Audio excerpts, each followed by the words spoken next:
వెనకాల ఆయన ఉన్నంత వరకు మేము సేఫ్గా ఉంటాము. ఎందుకంటే ఇప్పుడు సిచ్యువేషన్ చెప్తా దుబాయ్లో పబ్లిక్ అయితే యాజ్ యూజువల్ ఉన్నారు. ఇది దుబాయ్ ఫ్రేము, అంటే మేము మధ్యలో ఉన్నాము. దీని అటు సైడే బుర్జ్ ఖలీఫా ఉంటుంది. నిజంగా ఇలా అయ్యేటట్టు ఉందనిపిస్తుంది. బుర్జ్ ఖలీఫా కూడా ఉన్న మనుషులందరినీ ఖాళీ చేయమన్నారు. మళ్ళీ ఇంకోటి ఫ్లైట్స్ అయితే ఇవాళ బుకింగ్ రేపు బుకింగ్ ఉన్న అందరివి క్యాన్సిల్ అయినాయి. ఎందుకంటే ఎయిర్ బేస్ అయితే బంద్ చేసారు అఫీషియల్లీ.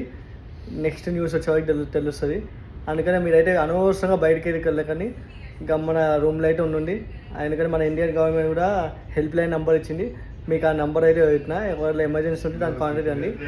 ఇరాన్ గవర్నమెంట్ అయితే అఫీషియల్ అయితే ఇట్లా మిసైల్ పైన నుంచి పోతుంటే మన యూఏ గవర్నమెంట్ అయితే సక్సెస్ఫుల్లీ ఇంటర్సెప్షన్ చేసింది. గవర్నమెంట్ అయితే గల్ఫ్ కంట్రీస్ అన్ని యూఎస్ మిలిటరీ బేస్ మీద అటాక్ చేస్తుంది.